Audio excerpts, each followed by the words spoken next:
This is your jam station, WNUT. We play the best music for you nuts around. Hey, mother suckers! Oh my God. It's WNUT. Back again? All up in your area, Well, in your face. yep, in your ear holes. Carl's putting certain parts of his body in your face. I'm just coming You know at you you like with it, though. music and wit It's the music of the soul. and repartee. We're going to do some fun shit today. Oh, man, we got so much programming for you. We have great stuff. We have snacks. Yeah. Those aren't for you. Those are for us. Right. The intern is in the house. Hello. See, she's there. Yep, she's real. So, yeah, we're hanging out. We're going to do some vibing today. Indeed. Carl knows we're doing vibing, but I didn't tell him what kind of vibing. Well, I mean, we be vibing, you know? This is indie vibing today. Oh, okay. So, Oh, man, that's even more appropriate. I'm going to tell the fine people listening and you at the same time. Right. You know how you'll be, I've talked about this before because we played a song by a group called Proper Youth. Mm-hmm. And I was saying, well, you'll be scrolling Facebook and there'll be an ad for like, it looks like a music video. And Right. they'll say, hey, get a free CD if you just pay shipping. We want to send you our album for nothing. All you got to do is just cover the shipping cost. And it's not a scam, it ends up. No, and so when I ordered the Proper Youth one, I said, "Hey, fucking, there's a really great song on here," and we played it for you guys here on WNUT. I decided what I was going to do was just respond to a shitload of those Oh, that's a great idea. and get a fuckload of CDs from Yeah. bands we've never heard of, Okay. and probably a lot of people listening have never heard of. Pick a song and play them. Oh, and so, dude, that's awesome. that's what we're going to do today. We've got a stack of CDs Yep. here by different groups, And a lot of autographs on these. yeah, a lot of them will sign them, man. We got That is a great Some idea. of these are very, very. Some of them surprised me how much I Okay. love these. There's some I can't wait to hear your reaction to. Literally, it was just whatever the algorithm fed me. I just Right. responded, and Yep. I ordered one of them about a month ago. Never even came in. Uh-oh. they just took the shipping costs. They never even sent me the CD. Oh, no. So we will not be listening to them. But hey, we got a crap ton of stuff for you here today. It's a good stack. It is quite a stack. Carl, you begin it. You kick us off. What do we want to listen to, man? Do we come out of the gate hard? Do we want something with like some classic rock kind of feel? Do we go weirder? Do you want maybe some glam metal feel? You know like, what? Let's like- start. I like that. Let's start with the classic rock feel. Guide That us. should bring people in with Okay, it, some right? classic rock. There was a group in here had a record called White House. Here it is right here. This group is called Trauma, Illinois. Oh, okay. I was digging the sounds that came out of this one. This is from an album called White House. This is a song called Isabella, right here on WNUT.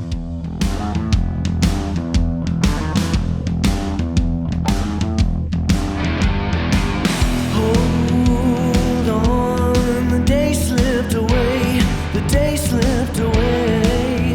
Hold on, the day slipped away. I've wasted away, yeah. In this room full of mirrors, all alone. Count the days with the tick marks on the wall, yeah.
really good. Trauma, Illinois. That was awesome. Just I'm one down of the with it. random ass ones that I responded to. Got a CD for free. The CD was called White House. It is signed by all three members, including a dude named BB.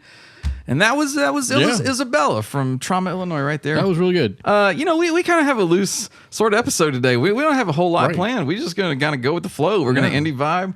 I mean, just to be realistic, you guys call in and tell us what you want to do. We're going to talk about some crazy shit. You said earlier you had been listening to something and wondered, is this actually a Mullis mix that I'm witnessing? Tell me more So about myself and this story. and the intern, Midnight Rose, and AgitoLive were in the car, and I had been flipping through several Live 365 stations, and of course, always coming back to WNUT, because in the end, that's the only station that's worth a shit. Yeah, of course. And a particular song came on, and now Agito always gives shit about Mullis mixes. And why? What the hell? It's because he's down for the original song. Why is that going to be the feud that you? Yeah, but I mean, does he fuck with like DJs who sample and interpolate stuff from other things? He doesn't know them personally. Is it just the fine folks at Mullis Mixes who just incur his wrath? It's just And the fine why? folks at Mullis Mixes. Okay. But anyway, so a particular song came on called Under Pressure. Yeah, I'm aware. And Little David Bowie. We heard the intro come in, and then we heard David Bowie start to sing. Right. And all of a sudden, beside me, Agito turns and says, "Is this a goddamn Mullis mix? Why are they putting Ice Ice Baby with some other singer?" He didn't know. He's young. He didn't know what He's young. Vanilla Ice sample. Yeah, but I mean, And then we had to explain that story to him. when you're issued Life on This Planet, they make sure that you understand the Vanilla Ice sampled Queen and David Bowie He's been debate. learning music from us at WNUT. Like, I don't and care. we just hadn't gotten to that lesson yet. I don't care if he was born in 2015. I mean, that would say some interesting things about you guys. But the point is, he would have to at some point have sat down and seen the clip. He had never where Vanilla Ice heard- goes, no, it's different because mine has an extra ding on it. Ding, ding, He'd ding. never ding, listened ding. to Vanilla Ice without me. That's not part of what's on YouTube anymore. Hey, fucking YouTube is very expansive. You have no idea the wealth of knowledge that might be out problem is there. there's too much It's not gonna crap. show up in his feed. That's true. Well, Yeah. that's what you gotta make sure We that taught he's him. exposed to more of this when, stuff. when Mullis Mixes has been accused of creating Under Pressure, I think that's an honorable mention. That is an honor for those fine folks at Mullis Mixes. Yeah. I'm certainly not going to try. we're and going to tell them. talk like I'm taking their credit or anything, but I mean, God, we've got to pass that along because Yeah. that's high praise Yeah. for the work that those folks do. And if this weren't indie vibing, we actually have a Vanilla Ice and Under Pressure related Mullis mix that we could play, but that's a little not indie enough. it's not indie vibing. And the thing is, like on the last episode, you didn't get a Mullis mix. This is the second episode in a row where we actually don't have a plan to play you any Mullis mixes, and it's almost like we've forsaken those fine folks. No, it's because there may be some non-competes and you know, Okay, well, you that know, whole favoritism in broadcasting thing. look, we don't want to be accused of like payola and shit There like that. you That's go. a big deal. Yeah. You can get fucked up for that. Listen, we're not playing Drake either. Yeah, no, we don't want to strike any chords with people. I saw recently where he has put out a song where he references Roman Reigns from the WWE, and Roman Reigns is the tribal chief or the original tribal chief. He wears the OTC Okay, brand. yeah, That's what that yeah. means, and he's always putting up the one symbol. He holds his finger up, and so Drake has a line where he talks about like holding up the one like the OTC, and I commented on the story that for him OTC means occasionally touches children. People didn't take it well. Some did take it very well. I mean, he could get an office with the current government, so I mean, that's Others, fine. I think I struck a chord of some kind. Why don't we? We're having a little fun here. I got an indie vibe here. That's Yeah. kind of fun. It's kind of a fun sort of vibe. You heard Trauma, Illinois. That was a little more classic rock. This is like a fun sort of humorous pop, like pop rock. I don't even know what in the hell to call these folks. This is a group called Moonlight Social. Okay. And at first, I wasn't really interested in responding to the ad, but I was determined to just whatever I got served Right. in the order I got served it, I was going to respond. I almost passed though because the guy it seemed like he was trying to do like a Jack Black sort of like I'm in your face and I'm zany. Yeah. And I was like, oh no, one of these. I gotta say, I was actually kind of pleasantly proven wrong. Okay. This is a track from a concept album they did called The Carrot. This Okay. is called Keeping Up with the Joneses. And it's pretty fucking good right here, indie vibing on Nice. WNUT. Fat cat's holding nothing back. I'm on the fast track to a heart attack. Losing my fucking mind.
Then I went and spent all my food budget on a new tattoo.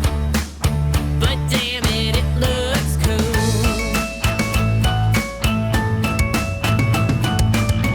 My grandma's friends are staring down their noses. We all have our own way of keeping up with the Joneses.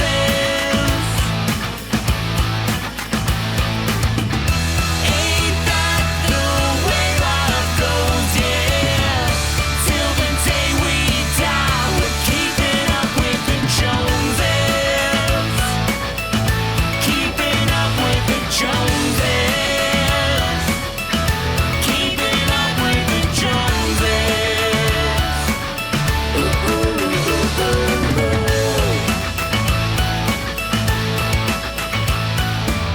There we go. Heck yeah. Moonlight Social, keeping up with the Joneses. That was interesting. I know. I'm okay with that. I'm like, I don't think I'd turn that on every day, I wasn't. but I wouldn't turn it off if it happened to be on my Playmix. I wasn't or playlist. anticipating loving that one because, like I said, the dude came off like very the Jack Black kind of Yeah. vibe, and he was, Yeah. trying too hard. But then I was like, okay, now we've got this whole story about there's a concept album about a carrot, and I Right. don't know what to think or feel. Right. But it wound up pretty good. Like, that one kind of had that energy of like the best day of my life kind of song. Yes, yeah. And you know. it was dry humping the edge of country music. Yeah. Well, they said that's okay. And the reason he's saying that in their They're little from Tennessee. Yeah, It's going to happen. In their ad, they said we started out a little country, ended a little pop rock. We love all things '90s. So, and I think they're based in Nashville, so there's there's a lot going on there. Right. But they got that modern electro pop production, which Yeah. is very It's fun. It's on point. Yeah. And they pretty much there's several other songs on the record that sort of keep me invested. Like it's Right. not all for me, but there's a few on there that I pretty much. Not bad for just shipping cost. I'm telling you, that's a pretty good. That's a pretty goddamn- good one. Which band was that one again? That was Moonlight Social. Moonlight Social. I dig off the of name. the though. album The Carrot. I dig the name. I have $1 in my pocket. Where the No, fuck did that's that come indie to still have hard money cash. from? Yeah, That's- I think it did get washed a few times. You've been money laundering $1. I did. Don't tell fucking people, man. $1. I could get in trouble. Speaking of money laundering, no, Yes. that's not one of the crimes that were committed in this other thing. What happened? I've got some gifts for Brandon. Oh, some, yeah, some gifts for Stoney. He's been talking about this And however, there is a crime that was committed. See, you drive a Jeep. I do. And there's that. something that you do not have in your Jeep, but you do have a lot of. They're just not quite right. Is it? right? I don't have a compass. You don't have any ducks. Oh no, I got ducks in the fucking Jeep because you've ridden in the Jeep. and everywhere well, you go, I've fucking dropped ducks a few, but appear. they're tiny and they're I not. took- They're not appropriate. So I took a bunch of these tiny ass little ducks, Right. like a half-inch tall, Right. that you've left all over my fucking home and the studio, and you've left all over my car, and there's one in the fucking on the mic stand right now because of Midnight Rose. But I took So- them to the school where I sub, and I started leaving them around the Right. building, and I actually left one on the like soap dispenser in the art room, Right. and the art teacher adopted it and like glued the bottom of the duck, stuck it back on the soap dispenser so that nobody would move it, and then put a Right. piece of tape on the wall and wrote, "Please do not move Harold." So the duck got named Harold. yeah. Okay. Good. But I'm saying your So here's the thing. fucking influence. These are not the ducks that are going to stay with you because they're not ducks for you. right. Now, brother. Yeah, brother. Yes. Do that Let me again. tell you something, brother. Right. What kind of duck would that be? That would be a Hulk Hogan duck. That would be a Hulk. Is there a Hogan Hulk duck. Hogan duck? Oh my God, brother. Oh, let me tell you something, Mean Gene. We have a Hulk Oh. Hogan duck here. If I could fucking get some duck food and throw it in the pond and feed a whole bunch of these little Hulkamaniacs, I would do it right now. If you're listening to this on YouTube, you need to look Yeah. at the screen because this is a thing of beauty right here. I am so happy that I have a Hulk Hogan duck. You have no idea. My Maltese Falcon's doing a little military salute over here. I'm excited. It's going to get bigger later. He goes so well with things we've discussed on WNUT. We were just in the actually past when you year. were just talking about the wrestler holding up the one. Yeah. And I was like, that's still too early to pull it out. But you know, It's never too early to pull it out. You know what I'm well- saying? Listen. Oh, that was my pecker. Anyway, that's for that lower microphone you keep down there. did you watch the Ronda Rousey Gina Carano fight last night? No, I didn't. But I have been told that. Not that I didn't mean to follow up pulling out your pecker with that. I just and you could have watched the fight could have. about 10 times in the amount of time it took us to have that conversation. Really? Dude, I was playing a show in Columbia. Mm-hmm. Drove home. I was like, I've probably missed it, right? I get home and me and my brother-in-law sat down. I've got my popcorn. I've got a snack-sized popcorn, like 80 Right. calories. I'm like, this Right. isn't going to last long, but fuck it. So I start eating the popcorn. The match Right. begins. The match ends, and I've still got the snack-sized popcorn. It was Wow. 17 seconds. What the heck? Yeah, Ronda Rousey. Okay, so the bell rings. They kind of move in. Carano threw a few jabs at Rousey, but Rousey moved in and took her down, right?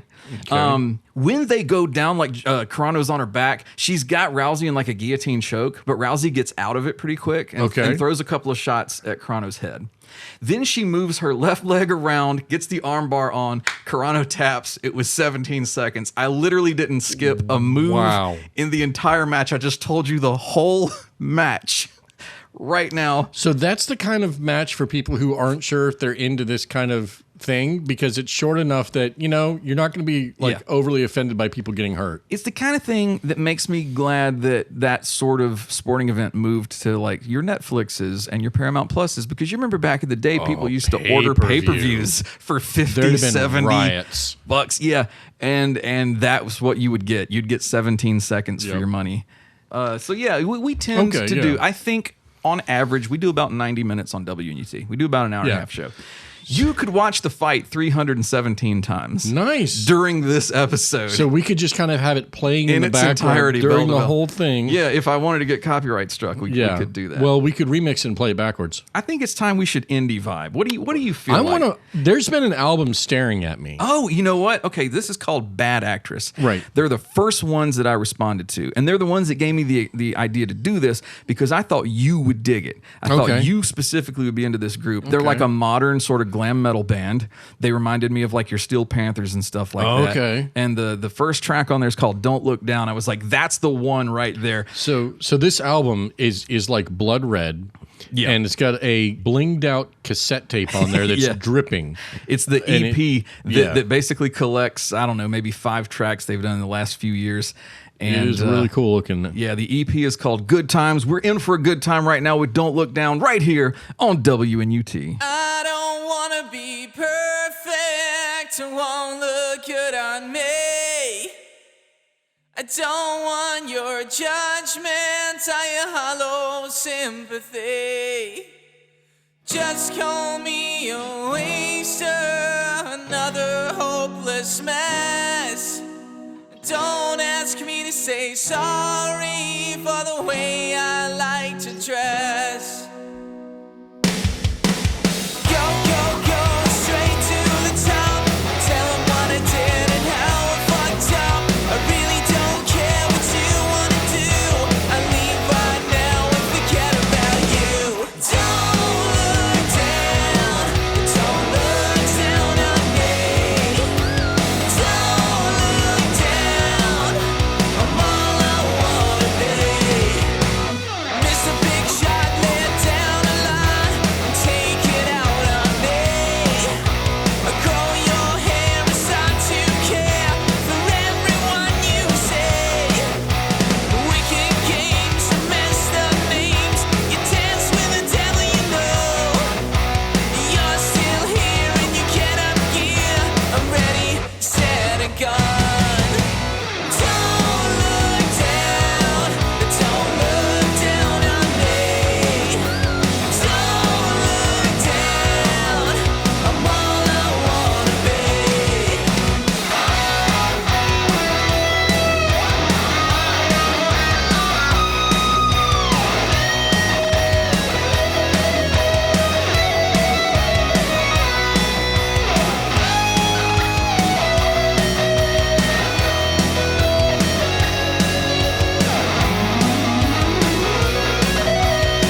actress. Yeah. Bad actress. You know that dude, I got a feeling he is a better singer than he lets on. Right. I can tell there's a hell of a front man in there, like, waiting to come out. It's going to be. I don't like how that one starts. Like, I wish that they came out of the gate on that with something other than just a cappella for No, but I see what he was trying to do. I think the problem is the mix isn't right for that to be a cappella. Yeah. But his voice can be. Like, so apparently they ran through a bit of a lineup change, and that guy is a newer vocalist, Okay. and he wasn't singing for them before. I think he will be tremendous.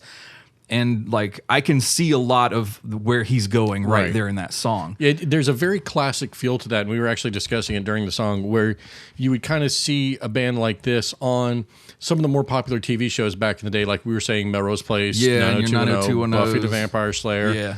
If they still did that on TV nowadays, you would have, this band would be there. Yeah. They were the first one I saw. I responded to their thing, and I got the idea for this because their thing says, "We're Bad Actress, a hard-hitting Scottish rock band chasing Okay. a dream we've had since we were kids." Sweet. And their thing said, "Who said guitar solos aren't in style anymore?" And it Right. had that solo portion. I was like, holy shit. Yeah. So then I was thinking, like, why don't we just get some more of this and just vibe a little Awesome. bit with these indie things? So there you go. Awesome. Bad Actress doing their thing here on WNUT Indie Vibin'. Indeed. Oh my God. We vibing. No, we were vibing earlier today at a really cool store. You were vibing on that fucking Harley you drive. The thing was Yep. shaking you all across the and Well, the that intern is too. the Crimson Chestquake, The also known intern- as the Jezebel Jiggler. The intern had a big smile or on the her Scarlet face. Corset Catastrophe. Riding on that fucking The Shimmy Show. I see you digging in your sack for something. I was going Right. to mention this. Yeah, no, actually. go ahead, because this is good reference. Before we were, get to that. we were at an amazing store. Yeah. that is both it's a bookstore, a CD store, records, gaming, all sorts of used and new. I mean, I don't know why he's saying that. We did do that today, but that has nothing to do with the fine folks at Elektra Asylum Records sending us this so that we could give it away on the air. Well, that's where we met them up. In the van. Right. They were there, and they wanted us to have this copy of Richard Simmons' platinum album from 1982 called Reach. It's a very important one because it still has the original insert. Yes, it has the 20-page exercise booklet included, Right. as is written on the back cover. Now, we played you a song from this called Don't Tell Me right after Mr. Simmons passed away. Was it last year, the year before? I think it was the year before, but, Okay, but so a we couple did years ago. the album, or we did the play last year. Yeah, and so what I'd like to do is go ahead and just say, look, Yeah. we can't, there's no reason for us to hoard 2 copies of this. I Right. think we should give it away to the first person who calls WNUT Absolutely. today. For caller number 1, you get a free Richard Simmons Reach. So just, sit and spin on that shit while we're working on some things. Fucking tell me what you got going on now. Okay, so while we were there waiting on the van to show up, Yeah. we were looking through the books and things like that, and there's a book that I've brought for you. Yeah. And we're talking about indie. We're talking about super like first printings. People haven't done anything yet. We were talking about like Indianapolis? No, we're talking about like indie. Oh, okay. Oh shit. I recognize the fucking author. There's a book called Ashby Lane. And it says book 1 of the Obscura sequence. Yep. The author is the Great Fishniz. When was this published? It's even inscribed. It first hit shelves in Amazon on Amazon. I want to say a week ago. Oh my God. So tell us a little bit about the book. Like for motherfuckers listening or ones like me who might not know what we're in for. Okay, so this is a science fiction novel. It is about. I want you to imagine that the government's doing some experiments. They shut everything down, but it doesn't go away. Yeah. And then later on, we'll say the late 70s, early 80s era, they build a neighborhood on the former base. Ooh. And this is the results of what happens to the people who live there. This is part 1. I've got part 2 about, I'd say 45% written. How fucking busy do you stay? Because you jet set over to like the fucking Qatar So airport. I finished writing that when I was in Honduras. Shows and you Yeah. write books. And what else do you're in bands? You're in 2 bands. What in the hell do you not do? Sleep. Apparently. So yeah, Sleep. we're looking at. My God, this is fucking cool. He kept this shit so under wraps. I never even knew it was coming. I wouldn't have guessed this in a million years, but he did name drop the podcast on I the did. author blurb Actually on the back did. It is cover on next there. to a picture of him looking pimp as shit.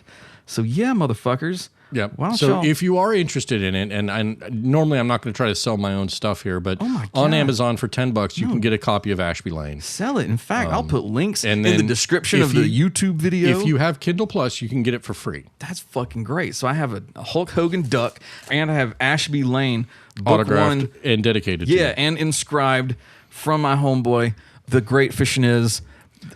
That's the one I was Soon most to be excited about. Soon to be fucking New York Times best-selling author. Well. once you motherfuckers get on there and buy the book and read it, and then you just call the WNUT hotline at 803-220-1942. In fact, we're getting that a call ringing? right now. That might be Yeah. somebody calling. You're on with WNUT.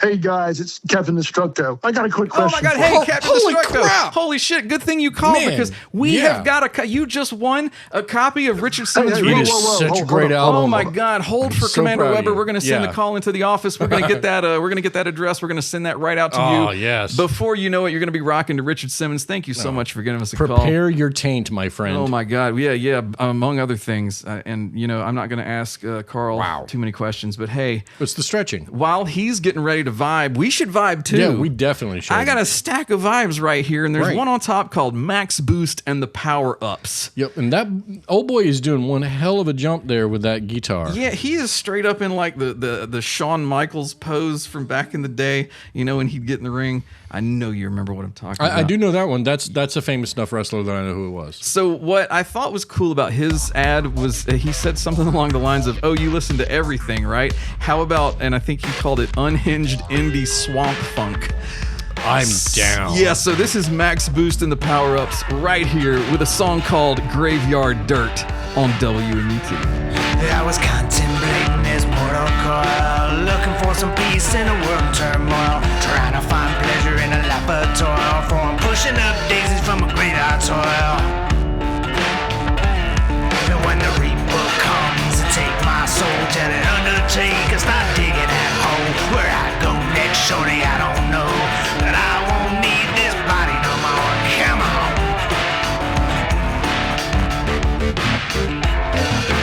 This full of flowers from the graveyard dirt. This full of flowers from the graveyard dirt. This full of flowers from the graveyard dirt. Grandpa, this full of flowers from the graveyard dirt. Well, my first sight of death was when Grandpa passed. Yeah, we all felt the loss of the glow that he cast.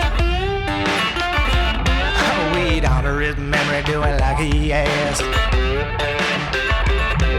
We'd carry him with us cause the memories last. Yeah, carry him with me cause the memories last. When that first crossover, boy, you feel that pain. Like there's nothing you can do to getting out of the rain. And you ain't never gonna see that face again. Cause the body's long gone, but the memory remains. Yeah, the soul crossed over, but the memory remains. And when the reaper comes to take my soul, tell it undertaker, start digging that hole. Where I go next, shorty, I don't know, but I won't need this body no more. When the reaper comes to take my soul, tell it undertaker, start digging that hole. Where I go next, shorty, I don't know, but I don't need this body no more. No, I don't need this body no more.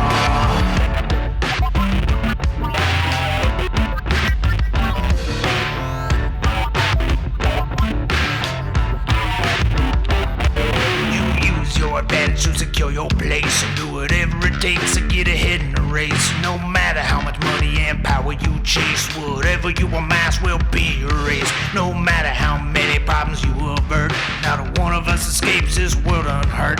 Whatever it is you think you're worth, well, we all end up in a box in the dirt. Yeah! Contemplate this mortal coil. Did you face the end with a minor turmoil? Did you waste your life in this toil? Just in a pushing daisy from the graveyard soil. When the reaper comes to take your soul, ain't nothing you can do except pay that toll. Your money and power don't mean nothing no more when you're lying at the bottom of a 6-foot hole. Lying at the bottom of a 6-foot hole.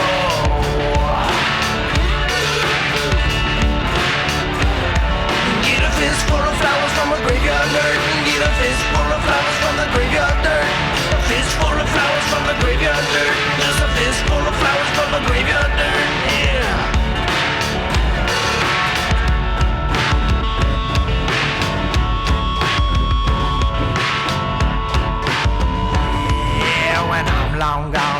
summer day. Ain't nobody left to remember my name. Yeah, all of y'all, you're gonna feel the same. None of us achieving everlasting fame, and not one of us achieving everlasting fame. So listen to me now, don't you hesitate. Clear your mind of any lingering hate. Embrace this moment before it's too late, cause ain't nothing guaranteed except your final fate. So when our body's giving out and we're ready to go, and the time it comes to pay the ferryman's toll, wherever he taking us, so we know we can't take nothing with us but our soul. Ready or not, boy, here we go. Ready or not, boy, here we go.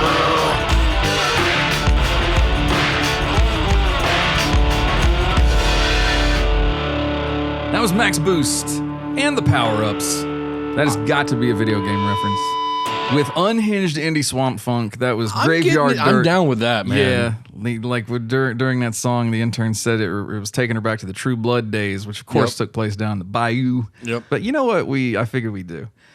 I got our boy Max Boost on the phone right now. Oh, I shit. figured we could ask him a little bit about his Hey. music, talk to him for a second. Max, thank you so much for joining us, man. We appreciate it. Absolutely. Thanks for inviting me. Oh, yeah. We just listened to the track Graveyard Dirt. I'd like for you to talk about that song a little bit, man. How did that one come about? Give me maybe a little bit of the story behind that one. Sure. Yeah, that one was a fun one to work on. Yeah, like a lot of my music, these ideas kind of just come to me. So, I play all my own instruments except for the drums. And I had this, some drum loop samples on my computer that I downloaded from a cool company that's run by a couple of drummers. Kind of a bit of an industrial kind of flavor there. Right. Yeah. And so that, I just loaded up this drum thing, and I had just gotten a resonator guitar for my birthday, maybe a couple of months before. And I just started playing this riff along with it with, just kind of jamming by myself. And so sort of out of nowhere, this line just popped into my head.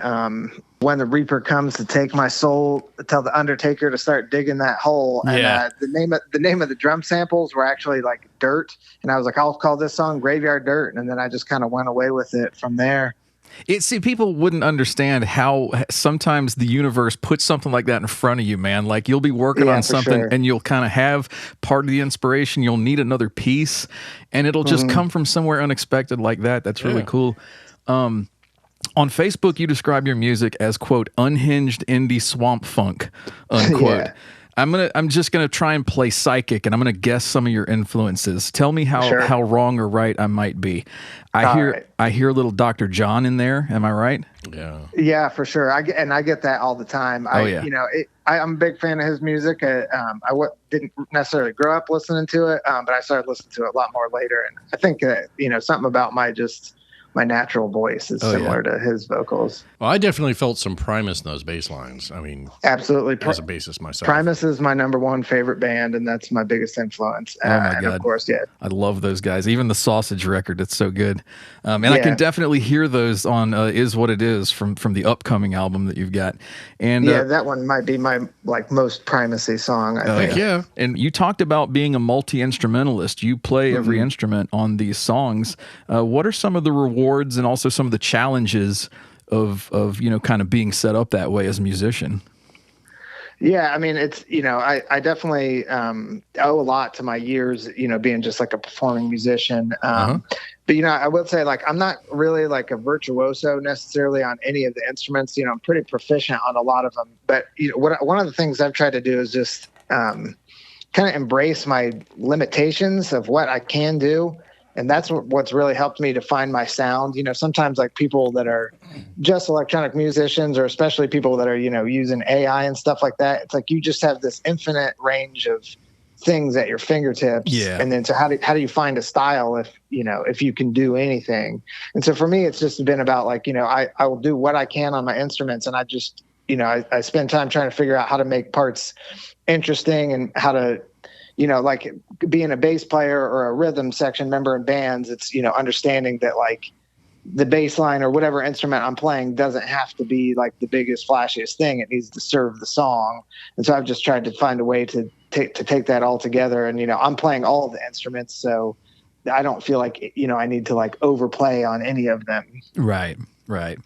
Well, hey, thank you again, Max, for being here. I appreciate that. And before we go, where can people go to stream your music, buy CDs and swag, look up the tour dates, just kind of jump into the swamp of all things Max Boost?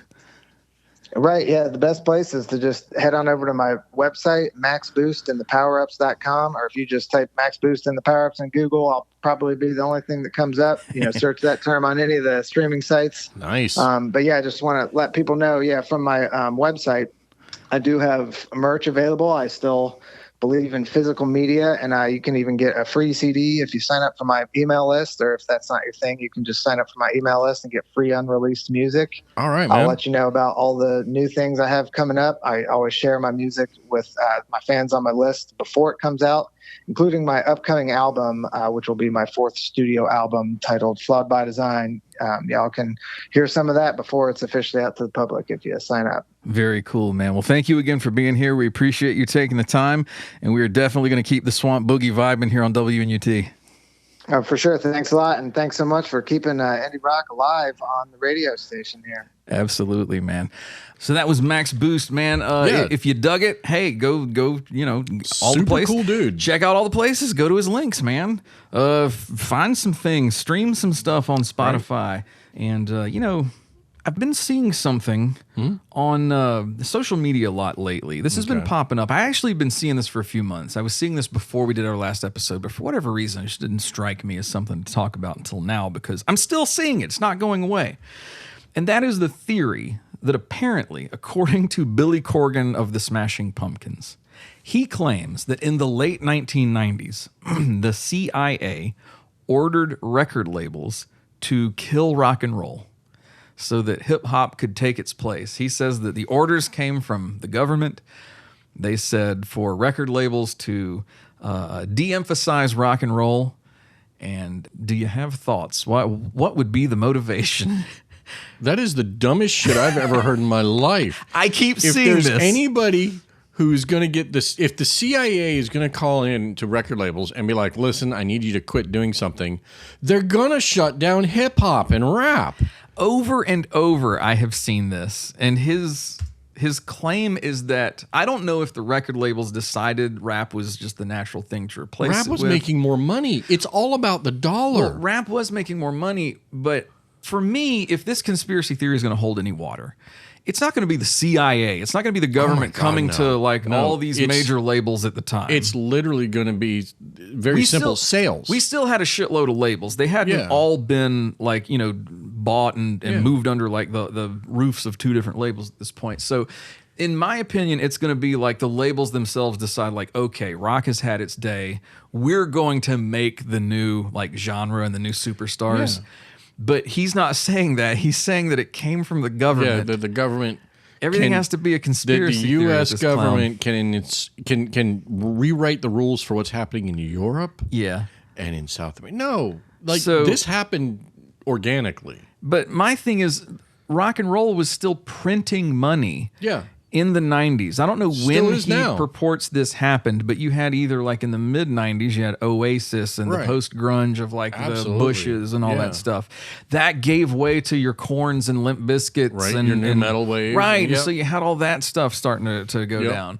Go on into the 2000s, you still had kind of the last, somewhere in the middle there you had Creed and the rise of Nickelback and that nasty crap. And POD well, the arena came rock. Along. Yeah. So rock continued to print money. And it still is now. Ozfest was born at this time. Ozfest was one of the biggest, and Lollapalooza was still on top. There were tours that were, again, just raking in cash. Right. So why would the labels have said, you know what, this music needs to go. We need to de-emphasize this. We're getting too rich. We're making too much. This is too successful. Because realistically what happened is they started to also promote a different type of music that was also making money. Right. And the one that makes the most money gets the most promotion. Yeah, but hip-hop had been a money-making machine as well for a very long time. Yeah. And but I don't think it ever turned down on anybody, really. And you had a lot of crossover in the audience who was buying it. I don't think there was any concern over the kids who wanted to buy that music, having to make a choice and decide, I'm going to buy this and not that. Yeah. If you were into the music, you were going to buy whatever you liked. Right. Of multiple genres. But I don't think anybody would have been motivated to kill off something that was a sure money maker. Is Billy Corgan using this to blame on why he's no longer popular? That occurred to me because the Pumpkins really did fall off in the end of the 90s. Well, I mean, yeah, but that how whole can he genre had speak kind for of run its everybody? course. Like, you know, we were just talking about Tool, for fuck's sake. Tool continued to be huge. Yeah, like going, you know, they're still big at that time. So like, and they know like 4 chords. Yeah, no, I'm know kidding. crap. I'm kidding. They're quite talented. But to me, it just doesn't seem to make any sense that these major labels, Capitol, Warner's, absolutely fucking not. Universal was forming. So in the Sony, end, what would be happening is the other way Electra, around. The major corporations are telling the government what to do, not vice versa. Right. Like, they're not going to go, okay, guys, we need to bankrupt ourselves. We need to water down our most profitable, one of our most profitable products. Right. We need to make it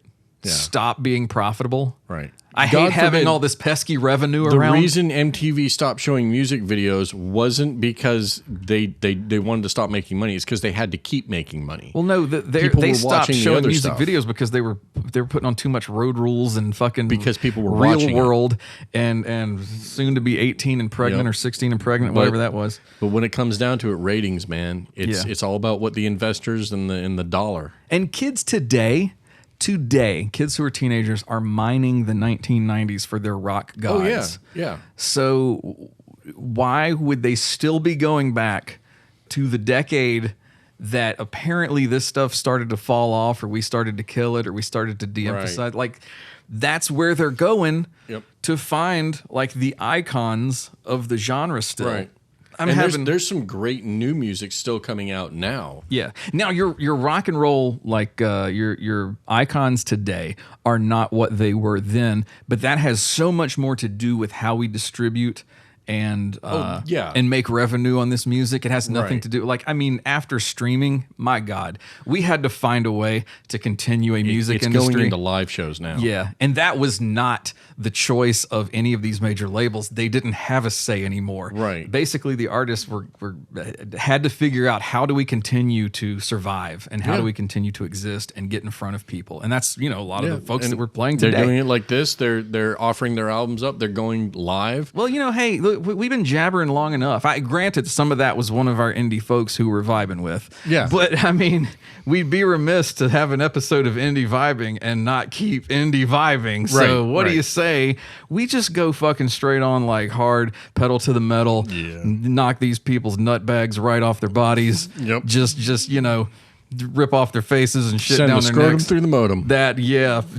What year is this? Because if we're sending scrotums through modems, oh my God. No, well, you know, I guess technically we're all still using modems. I was thinking dial-up. My brain went to AOL. But hey, whatever you do with your scrotum, we hope you hang on to it, because this song might rock it off. This is a group called the Small Town Titans, and this is a song called Rufflin' Feathers, right here, Indie Vibing with us on WNUT.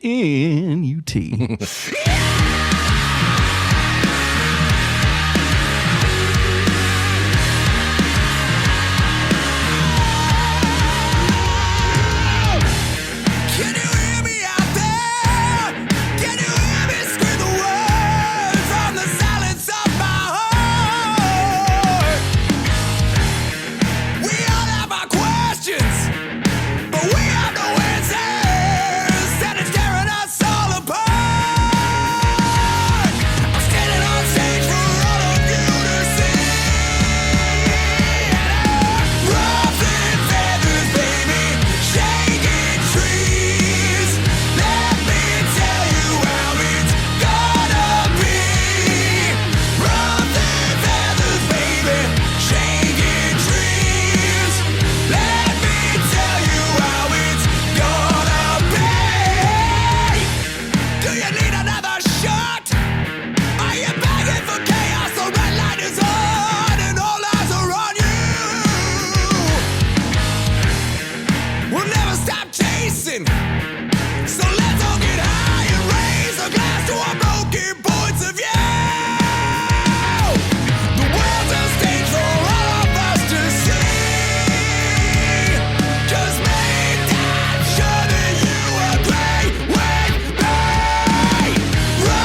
Small Town Yeah, Titans. that's really good. I like that. Ruffling some feathers in this bitch. I'm gonna go buy some of that. Yeah, now the Great Fish Niz is making mental notes here.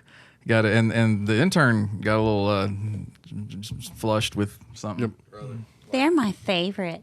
She liked that one. Why don't we check in with Commander Weber and see what's going on in the world out there? Yeah. We'll be right back after WNUT News. NUT News. Hey, this is Commander Weber here on WNUT with a WNUT News update. According to a social media post back on May 7th, Dave Coulier has given an update on his cancer, his fight with cancer that has been ongoing for the past year, a year and a half. He says that the doctors went in and cut it out. Get it? So that happened. Then we learned recently that Bonnie Tyler has suffered cardiac arrest, and they've had some difficulty stabilizing her. She does seem to be in stable condition, but she nearly suffered a total eclipse of the heart. Yeah, I felt and that way. the family does need a hero, and they are holding on for a hero till the morning light. And lastly, Eric Clapton was recently performing a concert in Madrid, Spain, but he stopped the performance when a fan threw a vinyl record which hit him in the chest. So the good news is we finally have learned how to make him shut the fuck up and go away. So if you ever see Eric Clapton in your neck of the woods, be sure you have a vinyl record on you at all times, and that is how you make that menace go. I want to know what the album was. Move the fuck on. Goes. I don't know, but hey, I'll try anything. Hand me that Richard Simmons record. No, that's already spoken for. For WNUT News, this has been we need to get that in the mail. Commander Weber. NUT News. You hear it first. Absolutely. So yeah, that's good to hear about Dave Coulier. I'm glad that he's doing better. No, I like when I heard that he was sick, I was actually, because I really dig Dave Coulier. He's a pretty cool dude. But after we had the aggression of the Small Town Titans, like I said, they did some awful things to your nutbag that we're still feeling the impacts of this very moment. We need to cool it down for a minute. Bring it down. We a notch. we need something soothing. We need something a little more relaxing. I got a band here called The End of America. Oh, I mean, it sounds more serious than it is. Sounds a little topical. In fact, let me go to their advertising, their post that they put out. They said, they begin with, "These harmonies kill fascists. Oh, Ideally, may they guide a few lost souls back towards love and a touch of decency." It says, "Hey, if you're reading this, we're not giving up hope for a better world to raise our children in. We'll be using our voices however we can and hope you will too, sending love in all directions. And this is The End of America." I'm just going to play the song that they were using in their ad. This is a song called Canyon right here, indie vibing on WNUT. It's been 4 years since you've gone away on the wind, and I was lost.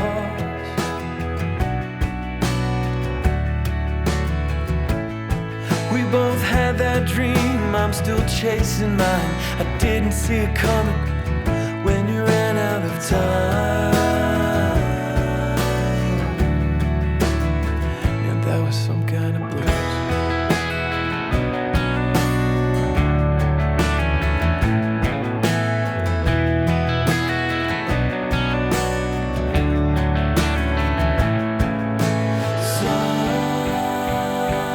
Sometimes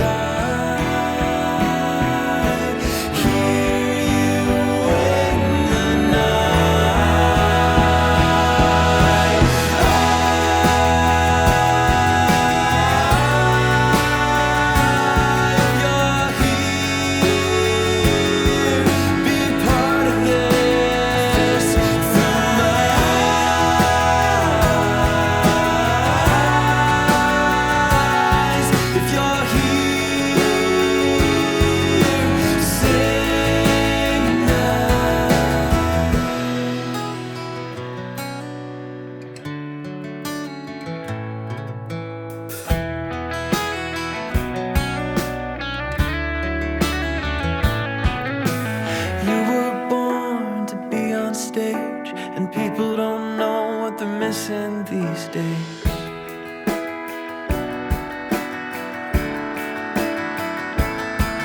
If I ever make it to the big red stones under the Denver moon, make your presence known.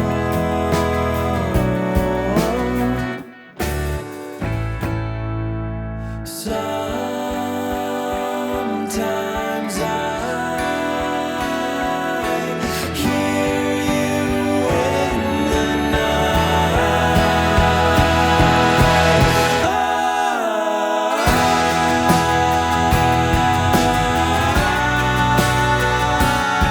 You're here, be part of this through my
Ain't it some kind of blues?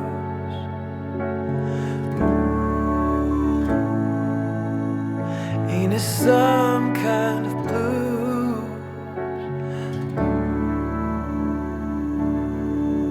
Ain't it some kind of blues?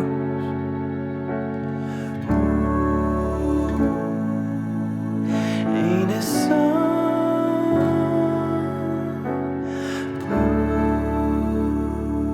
All right. Well, Soothing. Yeah, I'm down. Little relaxing. You need that in your life now and again. Little switch of pace there from the Small Town Titans. That was The End of America with Canyon. Mm-hmm. The album is Night is Alive. Man, I dig that. I got some Crosby, Stills, and Nash vibes. You said Pink Floyd there. Yep. And I picked up on a little Beach Boys in the harmonies. Yep. They were doing some of the Brian Wilson. Real good. Ooh, you know. So that sounds kind of cool. You've got a list here in front of you. Yeah. I was thinking So- maybe you could go ahead and tell me what in the fuck you got cooking over here. This is really just something kind of up for discussion right now because I ran across something that was asking a very simple question. Yeah. Is the white person in your life down? Are they sad? Like you don't mean down like a soul brother would be down. No, You like mean are they down like, depressed? are they not feeling well? Do you need to get your white person turnt? I say that because that's specifically from the article here. So this is a list of songs that they I say had my to mouth play. full of cookie, or I would have said some shit just then. This is a list of songs that they say to play to get your white person turned. And what I want to do is just, we can kind of just agree or disagree on these, okay? So the very first one was Unwritten by Natasha Bedingfield. I don't know that one. Oh, shit. So I can't Lay respond the to that. word on your lips. Dun, Oh. dun, dun, dun, dun, dun. That one. So a certain type of white person, I Yeah, bet, yes. yeah. I mean, I bet 100% Okay, so would. Living on a Prayer, Bon Jovi. That works for most white people. And let me tell you, as somebody who plays live music in front of a bunch A of lot of white people. older white people, especially by older, I mean younger Yeah. than us and older. That one tends to change the dynamic in the room significantly. Yep. People come alive, they sing along, All right. they chant. Barbie Girl by Aqua. People yeah. say that one gets white people turned. As a fellow white person, let me say that song needs to stop existing as soon as possible. How about Macarena by Los Del Rio? It depends on my mood. I mean, Okay. there are times I want to punch everything when that song comes on. There's other times I'm like, all right. All right. Don't Stop Believing by Journey. Would that get white people turned? It absolutely would. I had to make peace with that song. I realized that song was not going to go anywhere. I might as well stop hating it. Right, right. No, I know a lot of people who hate all of Journey because they get played so much. I play it a lot. Yeah. I perform it now. Cotton Eye Joe by Rednecks. Okay, I can see that one. younger me hated it. Right. But like older me, I have the CD single with like 6 remixes on it. Some of them are really good. I play with one of them on Remix Monday from time to time. We Will Rock You by Queen. Yeah, that's a pretty standard Definitely. turnt kind of. Okay. YMCA by the Village People. Yeah, it especially gets like old falling apart presidents turnt. Right. Wannabe by Spice Girls. Yeah, that's a. That gets me turned. To, like, middle school I get to type dancing on that Unfortunately, it does get people turnt. one. Yep. Bop by Hanson. It gets one person I know turnt. I am down for it. I love some They Bop. do that at work now. Yes. Fucking Yvonne went to see them last year at Mohegan Sun. Yep. They put them in some Lucky closet girl. there, and no, they put all 20 of their fans in a room, Right. And they sat and listened to that group perform. Yep. And right now I know I've got a punch coming for me in the future. Yep. And yes, hit them extra hard for me.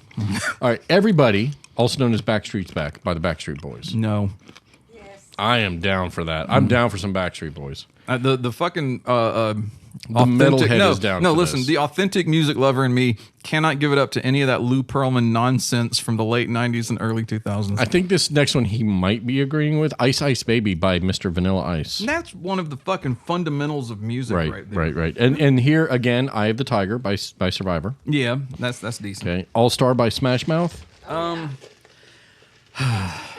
Yeah, because of Shrek. I don't like them. You don't have to Just like never, them. I know, but I never liked. I want them to go away. Bye Bye Bye by NSYNC. See previous Lou Pearlman. Yep, I figured. But Deadpool made that fantastic. Yeah, he Look, did really good on that. that. I can't. I'm not going to begrudge Deadpool his moment, but come on. Dancing with Myself with Billy Idol. Yeah, 100%. Okay. September from Earth, Wind, and Fire. Right. Oddly enough, I don't know if there's any members of Earth, Wind, and Fire that are white, but it sure does activate white people. I was going to say that's an instance where that group basically like perfected the formula of turnting white people, I guess. But yeah, that is success. Okay. Walking on Sunshine by Katrina and the Waves.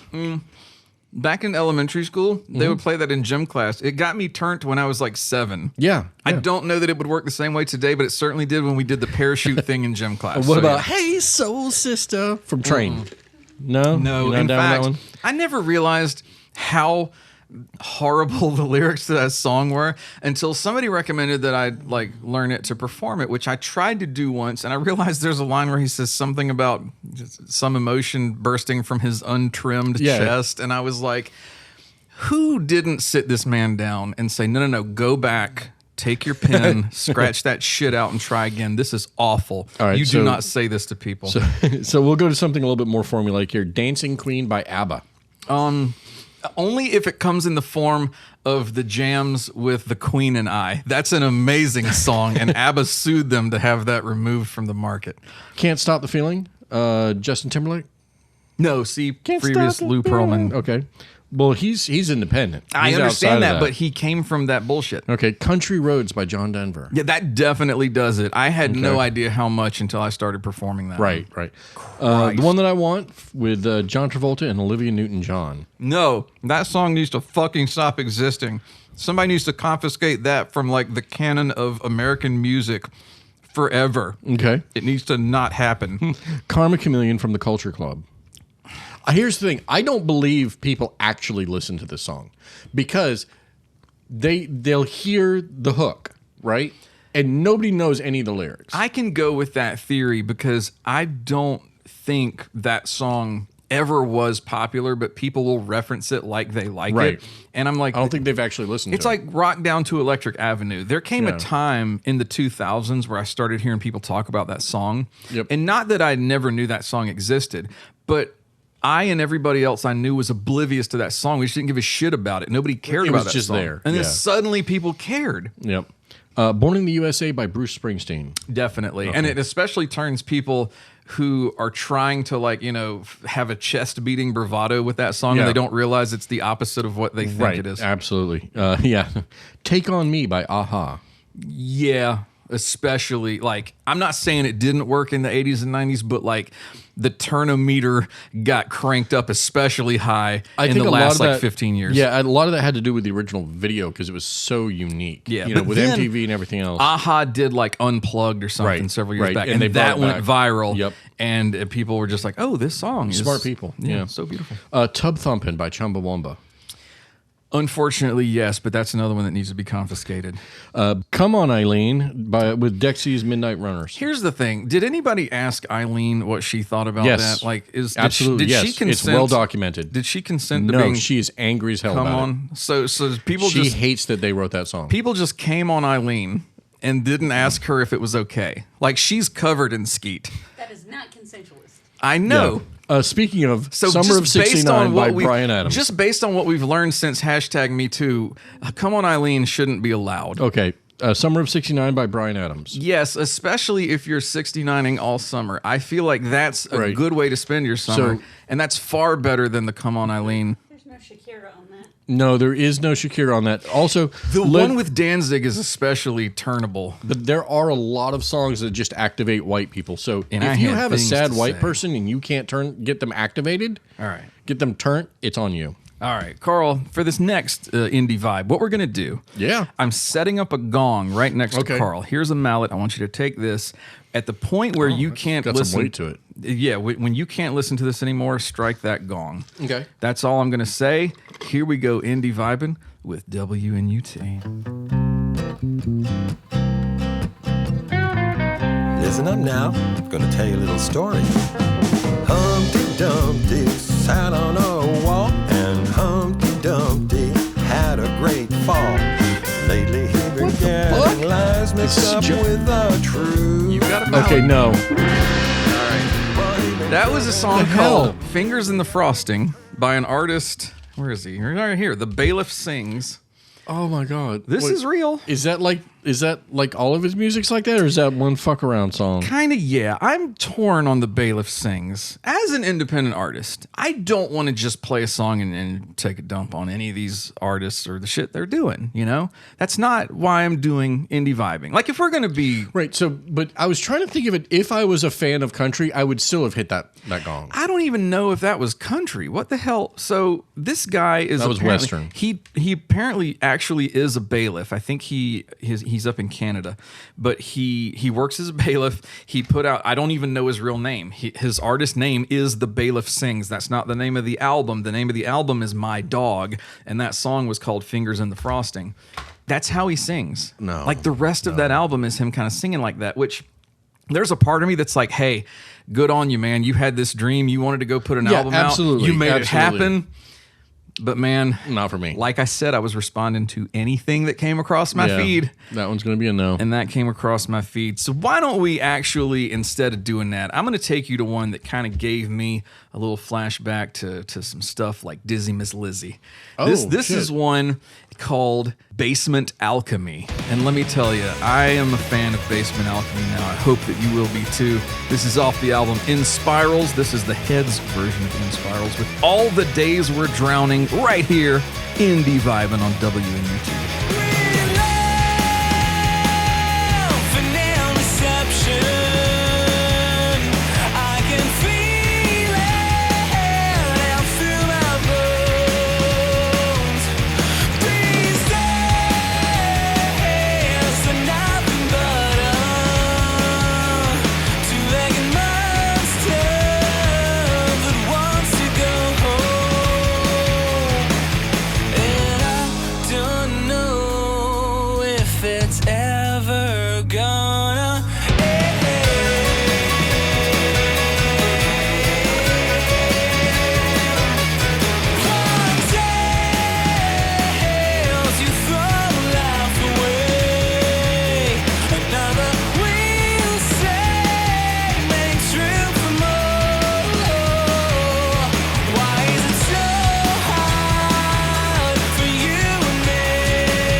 There you go. Basement Alchemy. His ad said, 100% DIY one-man band from the mountains of California that makes 90s-inspired alt-rock for introverts. And I figured I would just get him on the phone and we could ask him a couple of questions. Yeah. So on the phone right now, we've got Shai from Basement Alchemy. Hey, man, we appreciate you being here. Hey, Brendan. Hey, Carl. Thank you for talking to us here at WNUT. I'm not going to speak for Carl, but I'm kind of blown away by the energy and the songwriting. I love it. The arrangement and stuff in your music. It was hard to pick a standout for the show, but we just listened to the track All the Days We're Drowning. So tell us a little bit about the story behind that song. All the Days We're Drowning is, in a way, it's where the story starts because it's probably the oldest song in my catalog. It came from my old band, which disbanded in 2005. Oh, okay. It's one of my favorite songs to play live. It kind of feels like a journey. You know, it starts as an alternative rock jam, but it pulls in like electronic textures and some oriental elements, and I don't know. Somehow it all fits into 3 minutes, you know, but it's fun. Very, very cool, man. Right. So you mentioned on your website, you mentioned the 90s inspired kind of alt rock for introverts. Do you have any specific bands that you listen to or any inspirations, or who do you turn to? Yeah, how'd you blend that all together? Oh, man, the 90s, 1991 especially. What a crazy year. Oh, yeah. Just me as a kid watching MTV with my sister, you know, Metallica, Guns N' Roses, Nirvana, Soundgarden, Chili Peppers, all of those bands releasing probably their best album in 1 year. And that was enough to get me hooked. Yeah. And now add to that the Beatles that was played in my house. And I think I got my melodic sense from listening to the Beatles, and then the textures and weight and energy from grunge. And then if you add to that some bands I picked up along the way, like Silverchair and Incubus and Jeff Buckley and, you know, Elliott Smith, things like that. I think that is the salad I put my tofu on. Very, very well said. You mentioned in your the ad that I responded to that you're one of the one-man bands that we've got a couple of us that we've played here on the show today. What are some of the rewards, or maybe even some of the challenges of being a multi-instrumentalist, like when you record and you perform live? You know, it wasn't really a choice. I've always been an introvert, and so it just fits to my personality and how I like to work. Oh, that's good. I would say the biggest challenge is missing the jam, you know, playing with someone and like navigating an idea in real time to unknown territory. But I can stay in the zone for hours if it's just me working by myself. There's no energy drain. So that works. Right on. Yeah, I get that. Shai, thank you so much for talking to us here. Indeed, dude. We appreciate it. Before you go, tell people where they can go for all their Basement Alchemy things, the streams, the CDs, the merch, all that stuff. So Basement Alchemy everywhere. Spotify, YouTube, Apple Music. I have an online store where I sell CDs, shirts, vinyl coming soon, by the way. Nice. I have a mailing list. You can sign up on basementalchemy.com. And the new album coming in October called Introverse, which is music for introverts. Awesome. We will look forward to that. I really appreciate you supporting independent artists like that. This is extremely cool. Thank you very much. Thank you, sir. We appreciate your time. We appreciate your music. Bye. Heck yeah. So, yeah, if you guys liked what you heard, go stream some Basement Alchemy, hit up his website, find some stuff to buy. Buy the album. All that kind of stuff. And speaking of things that you can buy, I have something here that Carl can buy. Uh-oh. I'm going to pull it up right now because I need to tell you about this. I know a few. I think it was last summer. Mm-hmm. I think on the School's Out Summer Jam 2 episode, I told you about the upcoming Metallica Load box set. Was that where we did that? I think so. I think it was. And I told you there was 17,000 CDs and like DVDs and shit, and like all the outtakes and stuff. I would like for you to know, you can now get the Reload box set deluxe edition remastered coming out June 26th. Reload, but not Load. I know we hashed that out on that episode because you thought Load was going to entail everything, including like the Unforgiven 2. And I was like, no. The Unforgiven 2 was on Reload. And you were like, oh shit, that's right. I forgot there were 2 loads, my friend. Yes. This is the second multi-disc box set. Oh. Prepare yourself because there are 15 CDs and shit. 4 DVDs featuring unreleased content, live shows, rough mixes, demos. You get a fucking 11 by 17 poster. Give And me this is fuel. all about Reload. This is just Reload. You get a I don't even know what a puss head print is, but you get that. You get a sticker. You get 10 guitar or bass picks. You can use them on whatever kind of guitar you want, I guess. How about some Rorschach test cards? You get a pack of 13 of those bitches. You need them if you're buying that. Oh, 128-page hardcover book with never-before-seen photos, stories from those who were there, and a 7-inch single of The Memory Remains with fucking Marianne Faithfull, like bleating like a lamb or sheep or whatever the fuck that voice was that she used on that song. And 3 live LPs. I mean, goddamn, if you can't get through the 15 CDs or you don't have the patience, you're chomping at the bit. You want to hear all this shit. Just put the CD player aside, man. Let it cool down for a minute and just throw one of these vinyls on and you can listen to all kinds of live shows. God damn. Get it, baby. Here's the thing. What? If I was a fan, Yeah. I'd be jerking off right now. I mean, what you do is not my business. But you know what? I am very happy for the Metallica fans. Yes. Right now. Because they're getting all... And how much was that box set? A lot of money. I didn't see It was a lot of money, but it was a lot of stuff. It's coming June 26th. Listen, that's a lot of stuff. If Reload is your thing, like maybe that was your introduction to heavy metal. Yeah. Because for some people it was, and I'm sorry. But if it was and you love it... I wouldn't say that was anybody's introduction to heavy metal. If you love it, then maybe that's for you. And you know what? That's a lot of shit, dude. I know, and they've been on a thing of putting out these deluxe box like sets of their albums. hyper boxes. They've been going through all the way back from Kill 'Em All, starting there, and every successive release gets larger and larger. So they were doing like 6 CDs or something. Yeah. When they first and then started it was putting like, shit wow, out. that's a lot. But this is... And now they're in the 90s, these albums that people kind of shit all over. And they're saying we need 15 CDs and 3 LPs, which I think did I say in those a were doubles? hardback photo book. And a 7-inch single and all the come on, man. That's impressive. You can't go back in time now and show the same love to Master of Puppets. Like, why are you? I think they can't because the media could not continue to record it. Like by the time we were there in the 90s, things were being recorded constantly. They were just doing shit on digital. And you weren't like, I mean, I guess they were probably recording that digitally, and you weren't just burning up tape and like making the 3M company rich. Right. It got kind of experimental.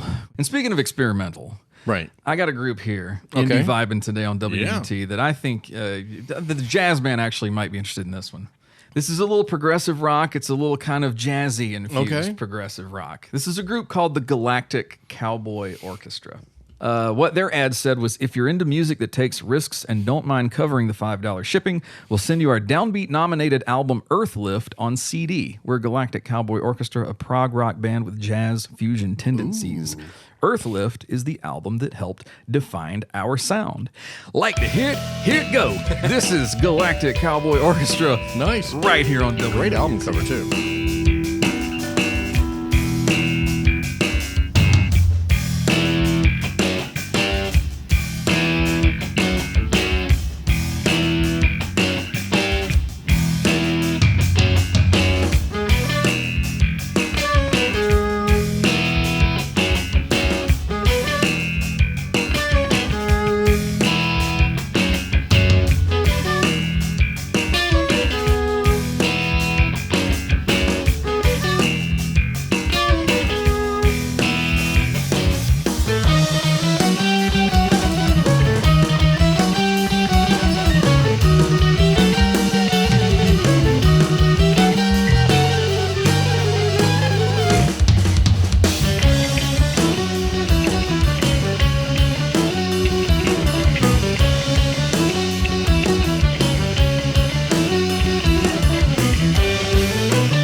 like that. Oh, Jazz Man, there what's you up? are. I figured that the sound of some jazz-infused prog rock might summon the Jazz Man.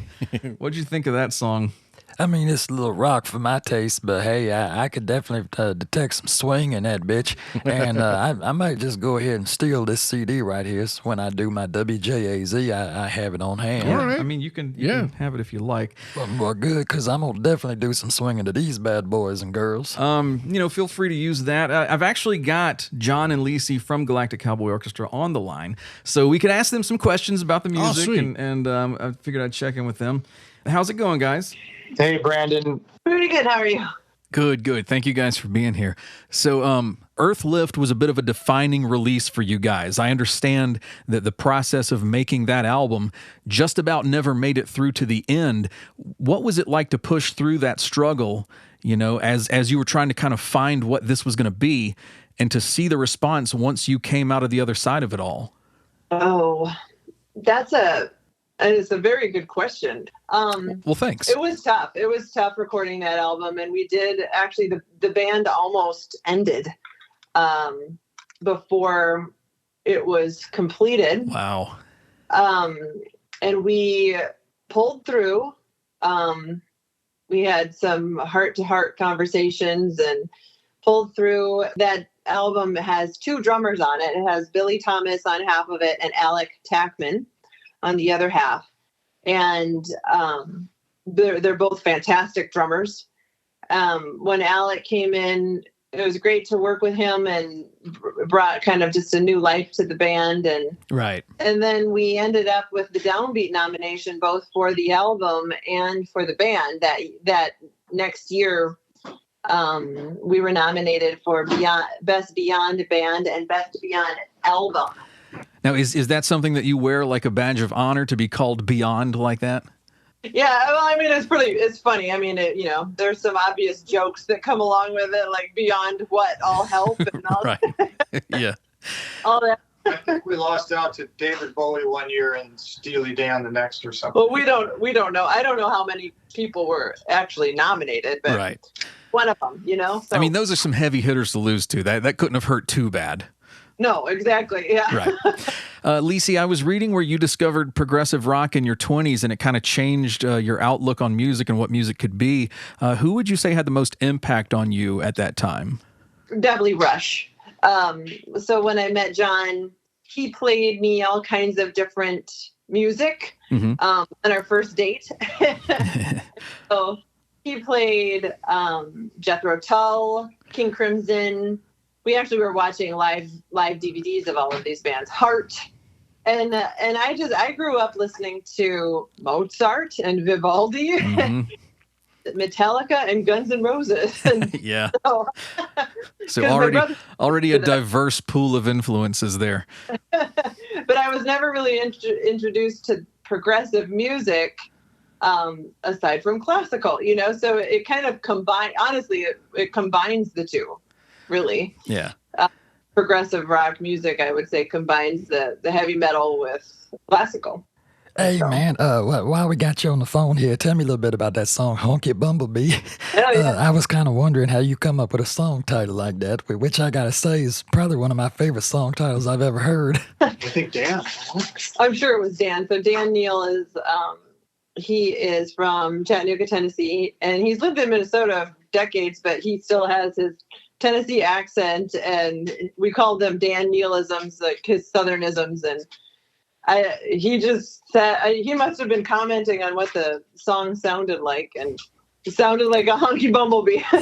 So, that's great. A really fantastic piece to play for people to bring them into the sound of GCO. Right. It kind of brings in the jazzy progressiveness and also the tonality of the guitar on that particular song. Yeah. It really gives a good window into the band. Yeah, right on. Hey, cats, why don't y'all tell me about some of the jazz players that swing your particular groove thing? Yeah, I was really heavily into Chick Corea's thing. Oh, yeah. So John Patitucci was a guy that was kind of mind-blowing, or probably still is. But when you're on that level, it's hard to, the obvious ones are like Jaco and Patitucci, those two guys. But anybody in that field, they're all inspiring in a different way. Right. One last question before we go here. Tell people, if they want to go and get their Galactic Cowboy fix, hit us with your links. Tell us where to go for your shop page. Send people wherever you want. Yeah, so the way that you got Earthlift, you can get a free copy of it. We're celebrating it because it's 10 years old just last November. And that link is actually just on our homepage at galacticcowboyorchestra.com. So you can go there and you can see everything GCO, our about, our bio and our tour schedule. And then also you can get your copy of Earthlift. Well, hey, I thank you so much for taking the time to do this. And I can't wait to, pass your music along to some more folks. So thank you. Thank you very much. We really appreciate it, Brandon. Oh, absolutely. One of the things that I really dig about doing this is not just the vibing to the indie stuff and like learning about all these bands that we had no idea who they are. Right. Getting a chance to talk to them and get some of the That insight. is really cool. That's really, I wish if we play like the new Anthrax song when that comes out this month, if we could just get, Scotty in on the phone and say like, hey man, I tell would me a say little there's no chance in hell, but there might be. You never know. You never know. And I Right? I haven't asked. Right. But we appreciate the time of all these fine folks who are, talking to us and telling us some of the stories behind these songs, right, and giving us some of the insight. Yeah. So taking the time out of there because they're working hard. They're making a lot of music, and a lot of them probably have day jobs too, which sucks. Yeah. I got to say, switching gears here a little bit, we asked some questions on the last episode. Yeah. And while I didn't hear from so many people about some of the topics we discussed, like living in a simulation, right, or the alternate might have universe. been too deep. Yeah, like we didn't hear people's theories on, whether the 1988 anomaly was a thing. Right. But what we did was inspired a lot of people to watch documentaries on YouTube. Well, there you go. So everybody that I heard from, rather than telling us what they thought, basically said, hey, you just made me waste an hour and a half or 3 hours or whatever going down a rabbit hole on YouTube. So maybe they've discovered decoding the unknown, and now we'll be watching 4-hour things every day. If you like what you saw, I'm sure there's plenty out there to keep you busy. But we, if a 90-minute WNUT episode wasn't enough, those people then went ahead and just killed the rest of their day.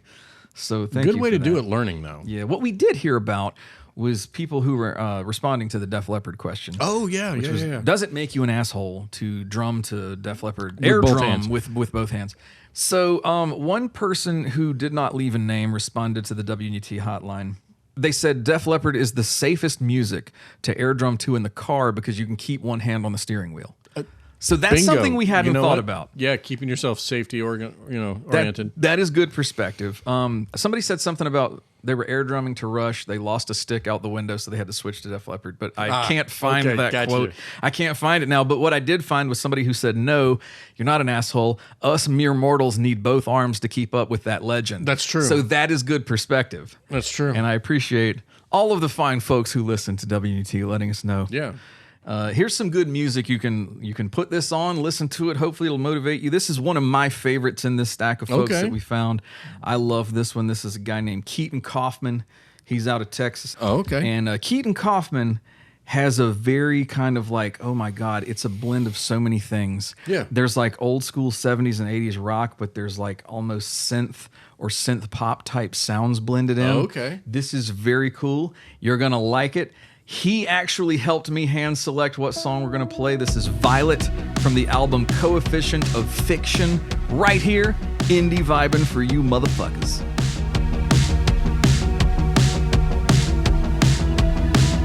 Heading sideways, dreams begin under.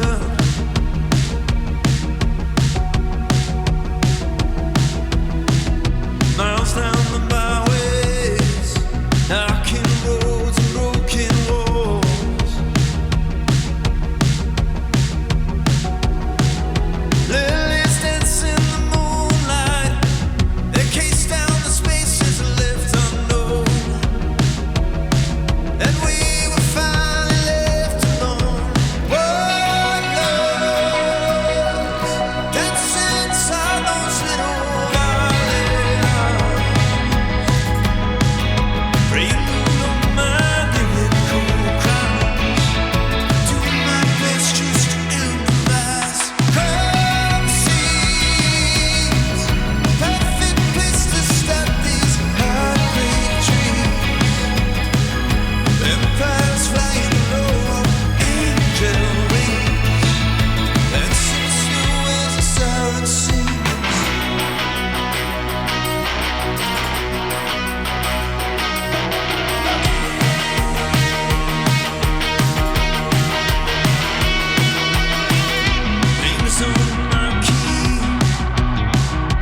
was Keeton Coffman. That was really good, From man. I love it. Coefficient of Fiction. That Might was be. Violet. I was narrowing it. yeah. I had narrowed it down to that and a song called Porcelain, which actually started the album. And I said, hey, man, break the tie for me. And so he did, and I played that one. I've got him on the phone. We're going to ask him some questions. We got to get to the bottom of how you come up with a sound so fucking addictive. Keeton, thank you for being with us here on WNUT. Brandon, thanks for having me, man. Oh, it is our pleasure. Dude, I was blown away by the tracks that I'm hearing on this album. I think Carl was vibing too. Absolutely. It is hard to pick standouts. Like every song on this draws me in. They all kind of take me on a journey. There's some very retro flavors on here, that we were talking about. But the sound is very modern and forward looking, which is not an easy task. You make it seem easy. Tell me a little bit about your songwriting process and how you arrive at the sound that's on this new record. Brandon, that's a great question. I used to tend to sound a little bit more like a Bruce Springsteen record. My voice still kind of does, but I started a studio in Houston, and I began to produce a lot of pop acts. A lot of them were female, and they dig that Taylor Swift, Olivia Rodrigo pop sound. And as I learned about those synthesizers and drum machines, I kind of fell in love with them. Oh, yeah. And I realized there was kind of no going back. So with the Bruce Springsteen in my voice and the love for 80s synthesizers, which, got to be honest, I kind of already loved. Yeah, and me too. then somewhere deep down is a guy who loves drums that sound like Nine Inch Nails. You get the sound I make now. I can see that, yeah. Yeah, definitely. So I'm definitely getting a feel for one of my favorite bands in there. When I'm listening to your music, I'm hearing a touch of Duran Duran. Do we have any of their influence, or who are your influences here? Well, I was born in the 80s, and, in that time, you couldn't access music except for the radio. So staying up late at night, that was my Spotify, that was my playlists. Oh, yeah. And even at a young age, driving around in the station wagon, my mom, playing Duran Duran, Don Henley, Genesis, Bruce Hornsby. Oh, yeah. Good call. Yeah, I was literally a Stranger Things kind of kid. So although I never bought that music or, jammed to it with my friends when I was in high school and stuff in the 90s, it was sort of like my musical incubation. So he lived our life. It does sound like that a little bit. So here's a question. We just listened to Violet, and I know that every song has a story. What's the story behind that one? I hate to disappoint people, but the purpose of my songs are what I like to call Rorschachian, which is artwork that when you look at it, one person derives a certain kind of meaning and another person derives another. You've seen Rorschachs that, somebody will say looks like a butterfly and the other person says looks like a skull. And absolutely. Yeah. Violet is like that. I can say it is a story of two star-crossed lovers, and it is intended to help people have one hand in darker motives and the other hand in desperate, innocent ones. And that is the story of Violet. That was very Faustian. I like it. Yeah, I like how you started that by saying, I don't mean to disappoint anybody, and then you gave a deeper answer than I ever would have anticipated. Real quick, Keeton, before you go, please let us know where people should go if they want to stream more of your stuff. Tell people where to go to buy more of your stuff. We're putty in your hands. Send us wherever you want to. Well, of course, you guys can stream my music wherever you're streaming music on Spotify or Apple. But even more so, I hope you'll join the merch crew. My favorite thing to sell is vinyl, and it's available on my website. My new album, Coefficient of Fiction, is a cinematic pop record. Sounds like somewhere between now and the 80s, and it's on vinyl, and you can pick it up. I also have about 5 or 6 CDs, including 2 live CDs. And a host of T-shirts you can grab, and that helps fund the studio, the music, and the tours. Dude, thank you again. We appreciate your time. We appreciate the music. I will be spending a lot more of that on WNUT, so if you want to hear more Keeton Coffman, just check us out. Streaming all day long on Live 365. Live 365. And rocking your faces. Just vibing, man. Carl's doing some stuff to your faces. I don't even want to ask. Only if you're enjoying it, and it's straight to your ears. Man, is there anything you want to say to these fine people? Anything you want to do? Any kind of business we need to transact before we get up out of here? Play the last indie vibe that we have for these fine people? Do you have any unfinished business that needs to be sorted? I don't think so. I think I've actually brought everything that I brought has been brought out into the light. Darn. There's nothing hidden here. I am sitting in front of you naked of any hidden truths. Whoa, I don't think you are. And besides... I'm fully clothed, but naked of hidden truths, because everything is revealed. No, interestingly enough, and rarely enough, Carl has kept everything on. He hasn't pulled anything out of his clothing that he doesn't need to pull out. Yeah. But he did give me a really cool Hulk Hogan duck. Mm-hmm. I have that. I have this little green, almost lime duck that I got from Midnight Rose. I have a Ninja Turtles pin. I have also a book, Ashby Lane, book one of the Obscura sequence, which, like I said, if you motherfuckers need some reading material, you can go to Amazon right now. I'm really excited that you were able to read that without me telling you the title, because I was worried with like the Obscura sequence or Ashby Lane. You think I learned how to read back in the day? You never know. Impressed the fuck out of you today, didn't I? You have. We have one more. What the fuck are these? We have one more trefoil. I'm going to eat this son of a bitch right now. Why don't you talk to the fine people while I scarf Stick it in this? your mouth. Okay. Mm-hmm. Well, I mean, here's the not the first time he said that to me.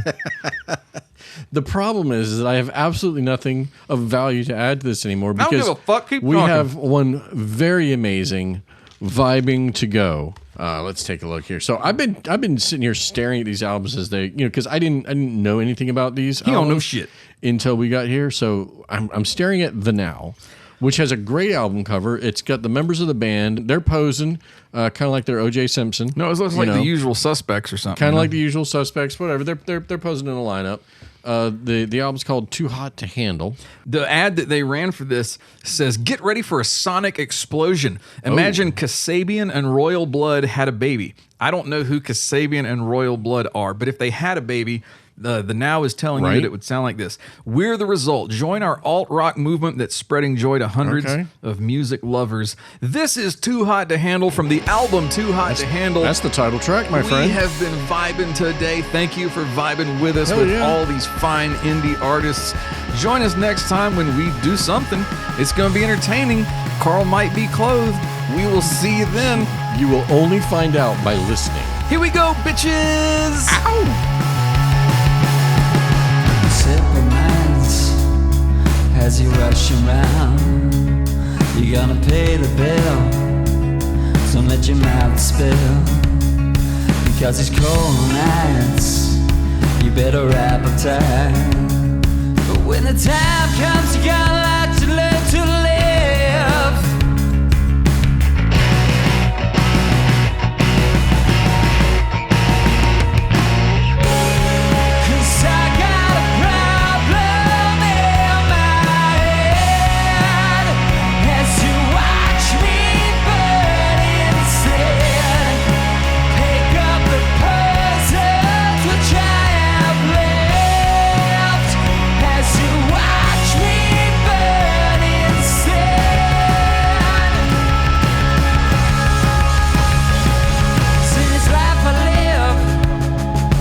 Take a risk, gonna prove you wrong, sing another song. But when the time comes,